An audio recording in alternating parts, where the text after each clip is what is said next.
Welcome back, everybody. My name is Khalid Gray. And I'm Kenneth Richardson. And welcome to Across the Board.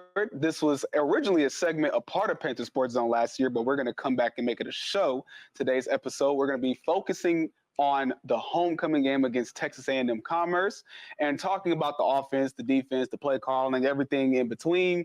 And let's just jump right into it, Kenneth. So I think one of the first things I want to talk about is the offense of Texas A&M Commerce. So I think one of the things we're going to focus on for this episode is the game against Lamar. It was a 29-20 loss. A lot of the game, when you look at the stats, I'm just going to ask you a question. Mm-hmm. Normally, when you look at an offense, specifically for college football, there's a mix between passing and running the ball. I want you to just throw out how much you think the main running back had this game. I definitely want to say I'm expecting. Commerce is a low D1 school. It just got into D1 about a couple of years ago, so they're having a lot of recruiting problems because it's so hard to recruit now from moving from D2 all the way to D1. Of course. So I wouldn't expect him to have no crazy yards like he has around 700 yards he has 700 yards on the season right now, but I'm definitely going to be looking no less than 100. So now that you said that, one of the things I want to tell you is that an offense is supposed to be very dynamic. You're supposed to have a lot of mix between it, but your running back should not have 15 yards at the end of the game. Shouldn't be. Especially off of 6 carries. I feel like they're not even trying to feed him that much, and that's just something that we can really expand on, especially with the football team. I feel like the secondary is like really, really unstoppable in the start of the game.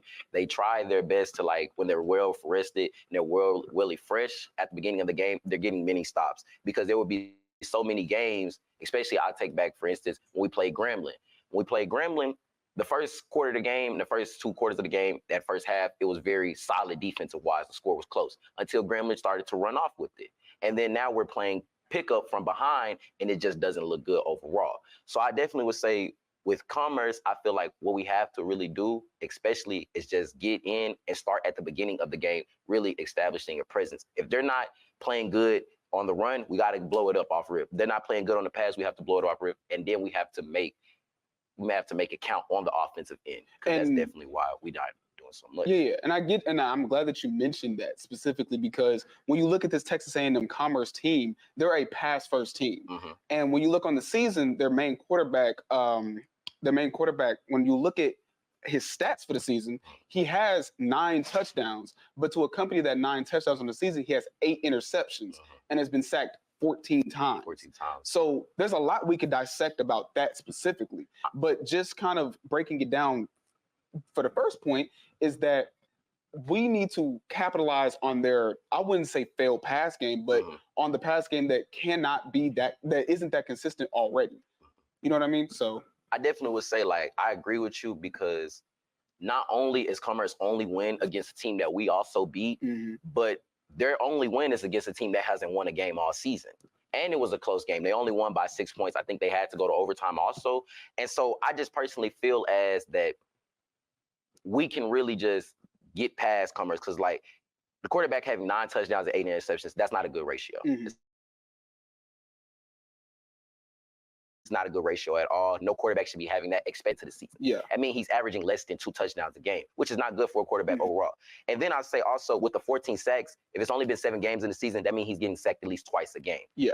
So for that to happen, somebody like, especially like our defensive line that we have, our defensive line, they're very, very good off the edge, just get back to the quarterback. But it's only so much that we haven't really dealt with a quarterback that doesn't know much skill as like the Grambling quarterback, Southern quarterback. Those are established quarterbacks. Now we're looking at the Commerce quarterback and the way he plays, 9 touchdowns, 8 interceptions, taking 14 sacks. Yeah. That obviously shows me right then and there that he's holding on to the ball too long. Yes. And if he's holding on the ball too long as a quarterback, you have to be able to get it out of there, like right when it's there. Yeah. If it's open, you got to see it and get straight to it. Yeah. But if he's not going to be able to do that and the secondary is locking up how it is, defensive line is going to get back there every single time. Exactly. And even kind of touching a little bit more on their quarterback depth is actually an extremely big issue. When you think of Eric Rodriguez, which is their backup quarterback, he has 1 touchdown a season, but 3 interceptions. That's just and the craziest stat to me that I saw Insane. he's been sacked 8 times. So One when you think about it, touchdown. between both quarterbacks, exactly. So one One touchdown, 3 picks, interceptions, and and 8 8 sacks. sacks. And So it's only been between 7 games. in 7 games. So in between both quarterbacks, they've been sacked 20 times within 7 games. Mhm. So speaking on that specifically, Fred Stokes Jr., one of the most important people on our defensive line, has 2.5 sacks on the season, meaning that I feel like it's gonna be a field day for him. Mhm. And on top of that, Jones is also a part of our defense. He has 45 sacks on the season as well. So I feel like with the lackadaisical, excuse my language for that one, but like when you think of a run game that isn't as solidified, we'll say that. With a run game that is still kind of trying to be developed, as well as a quarterback that is, I would say, is still trying to find himself in the offense in terms of consistency wise, the defense is going to have a lot of, I would say, opportunity to showcase themselves and be a pivotal part to this win. But my question to you is, what do you still feel like the Panthers have to do on defense to make sure that they still get the job done? Well, I feel like it just all depends on your mentality. It all depends on how are you feeling from when you wake up at 8 in the morning. If you stay on campus, if you don't stay on campus, it's all depending on how do you feel about the game when you wake up. It's all depending on how they practice this week. It's all depending on how do they go through the motions. They can't take this game. They can't look at Commerce and see a 1-6 record and think there's an easy win coming, because we're 2-5. Yes, we are. We have to be able to grow on that. And not only I know so much about the football team because a lot of people know we were literally in the SWAC championship last year. And for us to be at a I think we only won 1 game in SWAC currently. 1 game in SWAC, but we're 2-5 overall. 2-5 overall, only 1 win in SWAC. That's just not personally good. And I feel like we should definitely expand on it too. So it all just depends on the mindset and the mentality of how we wanted to play. Because I definitely want to say, if we can shy off the defense, let's really get on to our offensive side, because I looked at Commerce. Commerce doesn't have a single player with over 3 sacks on the season yet. So if you've been through 7 games and you only got 2.5 sacks, that is solid. That is a really good solid, because now you're on pace to get even more. But as I looked at Commerce and the way they play, they're not really good to get off that line as fast as our defensive line is. Yeah. So with how our quarterback plays in practice going against our own defensive line and him having to get the ball out so much, I feel like it would be much more time for him to think in the pocket, because our offensive line is going to block very well. But also to kind of like to piggyback off of that, our quarterbacks are very good at scrambling and running the ball as well. You know, when you think of exactly all 3 of them, and that kind of speaks to the Panthers quarterback depth, which is something that we've been talking about a lot. Cameron Peters and Jaden Johnson, just to be specific, 800 yards for Cam, 500 for Jaden. They're both very dynamic with each other. And that's something that we are going to be able to see on Saturday. You know, even in other games, when you saw Jaden Johnson sub in second half against Grambling, that's a perfect example. We're going to bring that up. That man ignited the offense like we've never seen. I remember, like, I'm walking out from the fair. I'm telling people, I'm thinking the game over. They talking about, nah, somebody that subbed in. So I had to obviously go do more research on him. And I'm just seeing the way he played. Just amazing. Honestly, I feel like he should be the one starting this Saturday. And that's the topic of discussion that we've been having, like between each other, even on PSZ sometimes. You know, when it comes to who should start, who should be QB1, I still feel like that's something that I feel like people look at it as a negative thing. But like I said, that's quarterback depth, and we're going to be able to see that during Texas A&M Commerce, because when we look at just how many weapons we have on our offense, we have Shamar Savage, we have Connor, some of the best athletes we've seen in the last few years when it comes to this, to Panthers offense. Specifically speaking, when you look at how Shamar Savage is able to catch the ball and get into his position and beat the corners off of any play he runs, it's something that I'm excited to see when we talk about this Commerce game, because when you look at the defense and the score totals between Texas A&M and Commerce and the games they lost by big margins. And a lot of them are passing touchdowns. And I kind of want to ask you, what do you think Texas A&M Commerce has to do when it comes to their corners and their safeties and just locking up the pass? Because I feel like with us, we run the ball a lot, but we also pass the ball. So you really want me to, if you want me to give you an answer on how they can stop Shamar, they can pray. They can pray.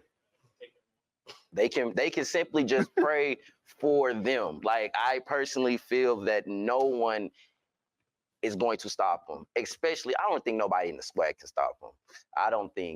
I think he's just a man amongst boys, honestly. The way he plays is just like at an insane rate. He plays with a motor that just wants him to go. Like, I remember watching him at the Panther walk, off the bus, music going, he hype. I'm like, this is a play I want to see, because that shows me right there, you're not even worried about the game, but you're worried, like, you know, when it's come to the game, it's time for me to lock in and I'm there for it. And that's just nothing I can feel like. For him as a player, that is just nothing but amazing. And then honestly, I would say, like, what I feel Commerce could also do besides pray, stretch. That's what they can do too, because there's going to be a lot of running. They're going to be running behind, eating a lot of dust. That is true. And on top of that, they're going to have to also try to get a lot physical, because, like I said, we have a lot of people that are really good at finding the gaps in the line. And when we play Grambling specifically, I like using this example because that's a game that we showcased, really that second half. I feel like we just really need to focus on that second half. That second half, when you saw the run game work, I mean, within the first 2 minutes of the game, a lot changed with this running the ball. And I feel like with this line that they have, we see it on the offensive side. They can't protect their quarterback already. So I can only imagine what their defense can do. You know what I mean? And I feel like that's going to be a field day for just looking at the play calls and being able to just play whatever you want. I feel like that's something that for the offense and for every side of for both sides of the ball is going to be just opportunistic. But we're talking we're talking very highly about the Panthers right now, which is what I love to do.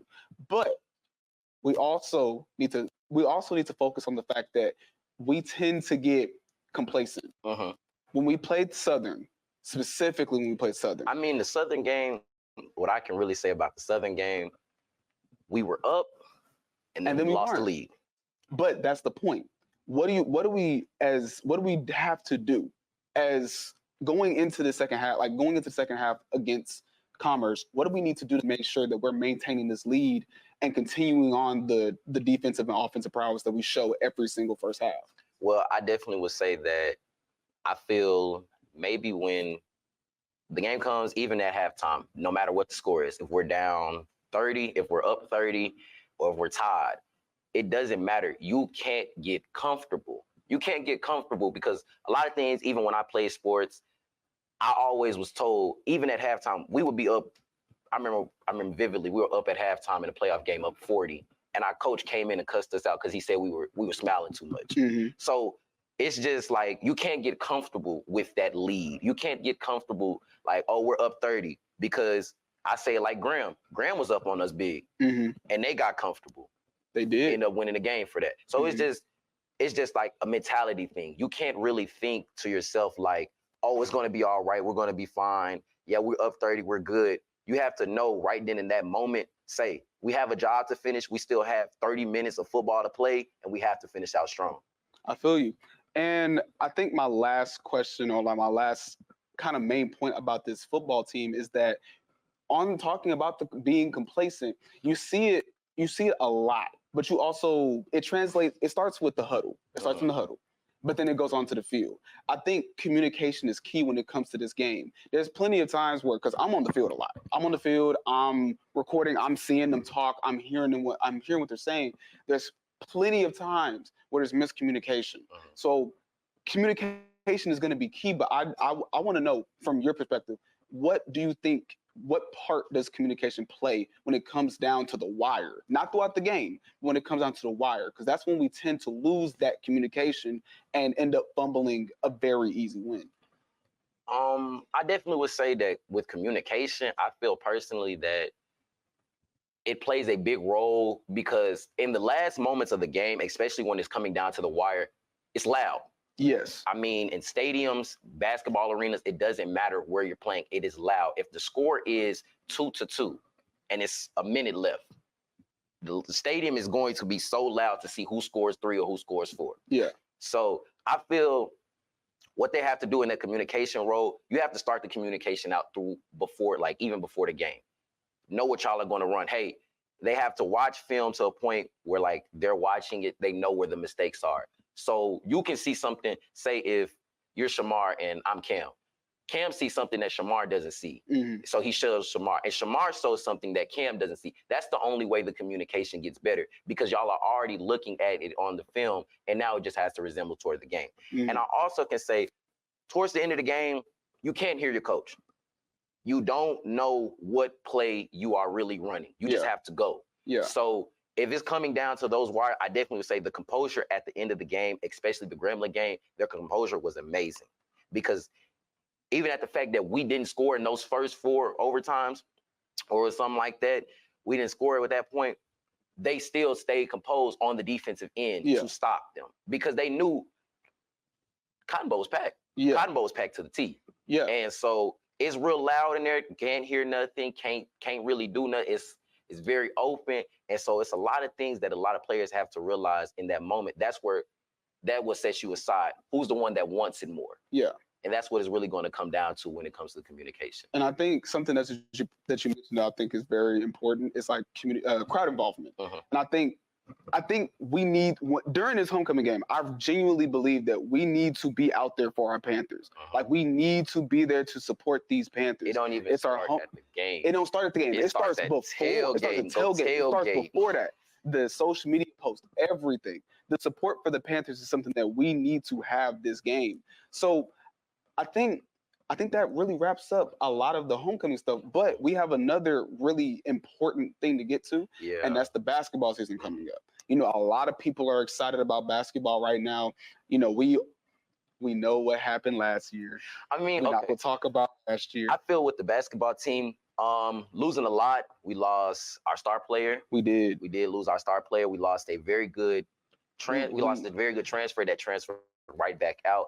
Mhm. And I feel that personally, what we need to do differently this year, because they already reloaded good, bringing in Chauncey Gibbs from Tulsa University, Mhm. good guard. I played against him in high school, an amazing guard, can shoot the lights out. And that's really a piece that needed to be added to the team, because Orlando is the first option. Orlando Horton is obviously the undeniable first option for the team, and the team is going to be ran through him. And I feel so much more as with Orlando, you can't really have him on the wing playing like a shooter. That is a point guard. Yeah. That is a point guard that is going to get a bucket. And I'm glad that you mentioned that too, because granted, Orlando, when he came in last year, was a freshman. Coach didn't really favor putting him at the guard position. He put other people at the guard position. He put Hopkins at the guard position. He sometimes even put Charles Smith the fourth at guard position. And as controversial as it could have been, it was still putting Orlando in the background.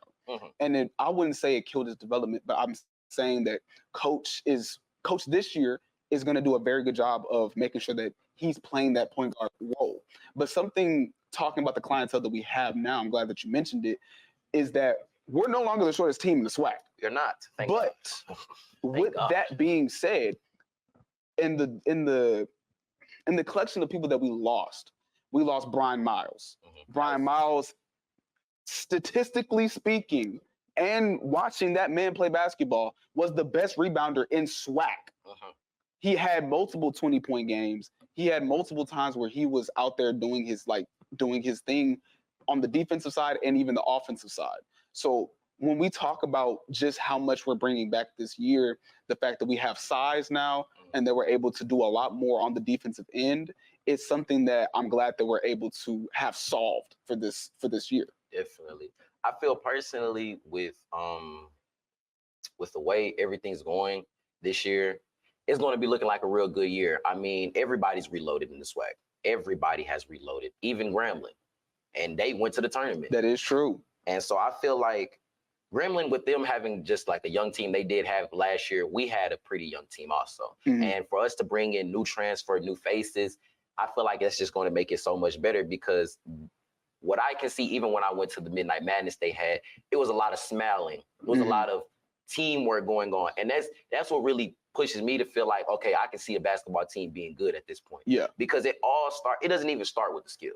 It starts, how do you get along with your team? Yes. And how do y'all play? Yes. And I feel like what they have this year that they didn't have much of last year is where they were all together, not just the players and it was the coach. I feel like everybody is together, and that's what makes them so much better of a team. I get you. And as we wrap up, I think I have one last point I want to kind of focus on. And yeah, I think this is very important because when we think about this new and improved team, shooting was a big emphasis for this team. You know, we shot 32% last season from the three. We shot 42% from the field overall. You know, we weren't necessarily a great shooting team, but this year we have a lot of people that not only could shoot the ball, but we're moving away from this small ball sort of play style, and we're going back into, I guess, what other SWAC teams would normally play. Even when we played Mississippi Valley, it was still like they weren't a necessarily small team. They didn't do small ball. So, final question, as we go into like the ending part of this episode, is what is your expectation for the play calling offensively? We can see about the defense later, but offense is like one of our pivotal points that we need to get into. I feel personally with the way that how they need to call on offense, a lot of shooting. Like I told you, Chauncey, I seen it with my own 2 eyes, y'all. This man can shoot out the gyms. I mean, like if he gets into a rhythm, that's literally.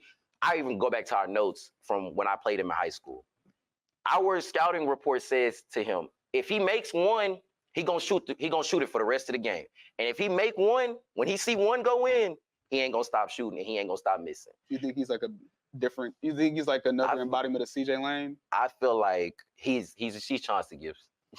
He's him. He's himself. That's what I feel like. He's himself. Word. So I mean, I definitely feel like it should be a lot of off-ball movement, definitely, because I feel that really slows teams down. And if you have even Chauncey bringing the ball up and you have Orlando moving off the ball for him to get an open shot, you can do the same thing, having two really nice shooters at the point position that can both handle the ball. Yeah. And I feel both of them are really good defensively, especially Orlando. He loves to play that motor that gives him, like, he feels that when he's on the court, he's the best player. Yeah. No one's going to stop him. Yeah. And that's what takes him such a long way, more than other players in the SWAC. And I agree with that. I think the biggest emphasis of this team is that now with the new clientele, people can have roles now. You know, nobody's no longer playing the point guard role, but also getting rebounds. Nobody's playing the small ball defender role and having to make shots. Everything's a lot more organized now. You know what I mean? But we're gonna get more into it as the SWAC season continues. It starts up. We play the College of Biblical Studies November 5th, if I'm not mistaken, November 4th, one of the two. We'll figure that out for you guys. But this has been Across the Board with Khalid Gray and Kenneth Richardson. And we will see you guys in the next episode.